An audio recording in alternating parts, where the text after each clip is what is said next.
Good day.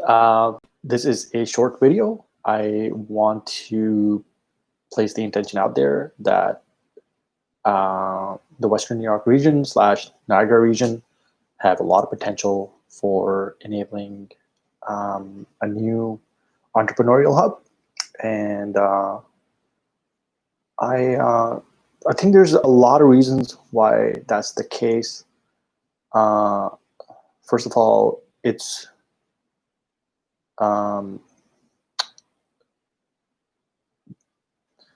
there's a lot of room for growth in random order. So there is affordability when it comes to real estate. There's a lot of land developed upon. It has access to clean, drinkable sources of fresh water, a lot of it. It's sitting on a very stable geological position in terms of the tectonic plates, which is like probably lower on these things to consider, but it's probably the most stable, like literally the most stable place on Earth. In terms of U.S.-Canada cooperation, it's really close to the border, the Western New York region, obviously with Buffalo and Rochester and a couple other cities. Rochester's a little farther, but Buffalo is like right on the border. So a lot of inter-border trade and also, just like transfer of goods, services. Also, a lot of people kind of go across the border in terms of healthcare workers and a lot of other folks. So in terms of entrepreneurship, there are a cluster of universities in different areas in around the region, within the Niagara region itself, and also the Western New York region. So you need you need academia to be present for an entrepreneurial hub to really take off. And this has been true for the Bay Area, going back to Fred Terman. It's called, Stanford was known as Stanford College before it took the steps to become Stanford University. There's a longer series of parallels with regards to Silicon Valley becoming Silicon Valley.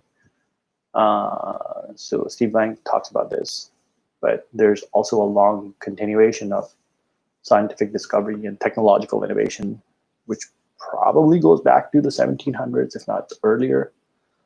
So cycles from history have a lot to do with how what were the historical, cultural, scientific, and political set of reasons and more for Silicon Valley to emerge. Now, so there's we're trying to look at the historical parallels there. I don't have thoughts on like actual Silicon Valley itself. I've only been there 3 times, I believe. Actually twice, and 3 times to California.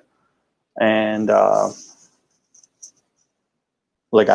never worked there, so I don't have thoughts on like the living as it relates to like actually living in the Silicon Valley region. I'm also not sure about I'm hopeful of the long-term prospects of some like Silicon Valley, but I don't like look at data or like what's going on with housing and a whole bunch of other things. What's going on with immigration right now?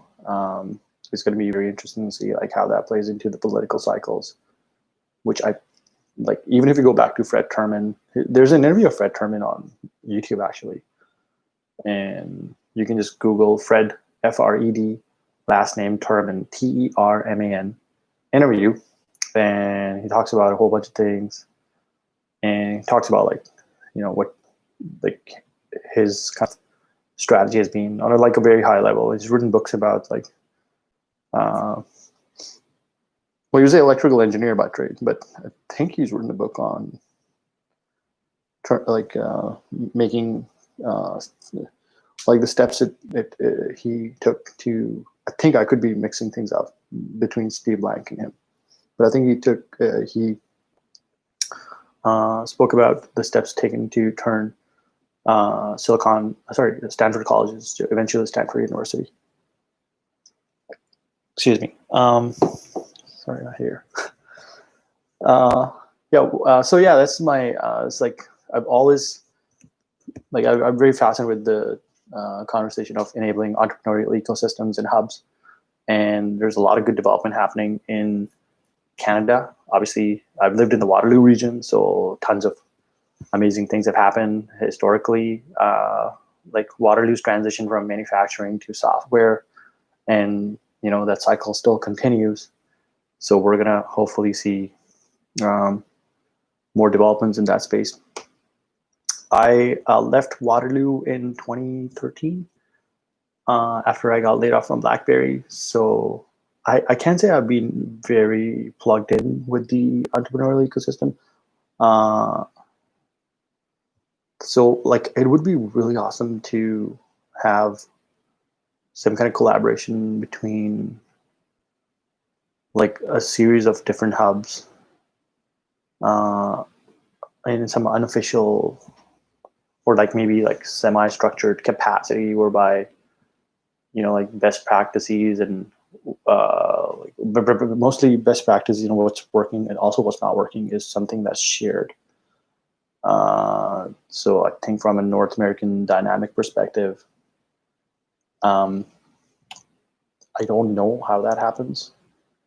The only thing I think could be somewhat close to that is the meeting that the governors have, which is state and provincial, which I believe is North America wide. Could be wrong, but I'm not sure what percentage of the cognitive cycles in these meetings are actually focused on talking about what is going to drive growth in a sustainable and enlightened fashion. I think that's a very important question right now, and it will be going forward in the future. The risks that I see are, my take on automation is, this is going off topic, but my take on automation is that we'd have to work to be able to re-engineer the system so that many more new quality, well-paying jobs actually emerge. There's a couple other things that's going to happen with regards to the shrinking of the work week, and something like a basic income would have to go through. The question is, how must the basic income be architected? In my opinion, it should be a high basic income, something like Vinod Khosla has shared. And also, it's very important to answer the question of what is actually going to power that reality, because the numbers add up quite a bit. So the only way I can realistically see basic income getting supported in a quality sense for some duration is to expand the frontier of space. Other individuals like Zoltan Eastman have some interesting ideas as well. I'm sure there are many other people like Scott Santons who have spent a fair bit of time researching this area, and others. There's pilot programs across Canada and India, and one of the Nordic countries, I forget. So there's a lot to be learned from those pilot programs. But coming back to growth, it reminds me of one of the comments by Sam Altman, former lead at YC. He said, I don't want to actually say that because it's kind of sounds a little dystopian. He made this comment a couple of years ago. I think before the last election cycle. I'm not saying elections have anything to do with it, but he said, quote, Sam Altman said this, that if we do not get growth back in this country, we're going to be in a very difficult situation. I'm trying to paraphrase. I think I'm trying to capture the gist of what Altman said, contingent on the hypothesis that was not a fake video. But somebody correct me if I'm wrong. Sam Altman, if you're watching this, the probability of Sam Altman watching this video is very low. But yeah, so that's, I think, what Sam Altman said. So what am I thinking right now? Having shared a little bit of background here, should really do like more structured videos where I kind of think about what I'm suggesting and come up with a structured one-pager that I look at while I'm doing these videos, or like some slides or something. So for the reasons I started with and shared when I started this video, I'm really thinking Western New York and the Niagara region could drive a lot of growth now and in the future by working with places like Silicon Valley, the entrepreneurial hubs across the Eastern Seaboard, across Kitchener-Waterloo, across Canada in general. There's a lot of land across Canada as well. So we can see a lot of growth happen now and in the next 15, 20 years. Not only will we be in a position to create a lot of good quality, well-paying jobs, but it is also an investment into the future, so that my daughter going into the workforce in 15 years, well, depends. No, sorry.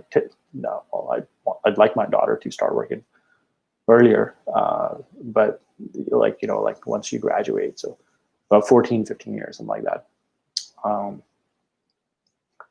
And for like a lot of other children, so obviously, so we need to have this foundation for the future generation,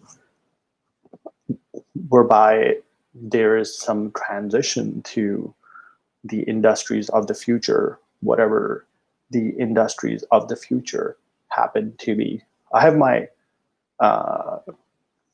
series of guesses, mostly after listening to folks like Peter Diamandis and seeing what's happening in the world of enabling different platforms, as well as listening to, reading the book, Future of the Industries of the Future by Alec Ross, listening to some of Jeremy Rifkin. Zero Marginal Cost Society is an interesting, fascinating read. I just like looking at trends in general. I have like my own series of thoughts on this topic, but I think we have to do the work now in order to be able to enable the platform for the future. And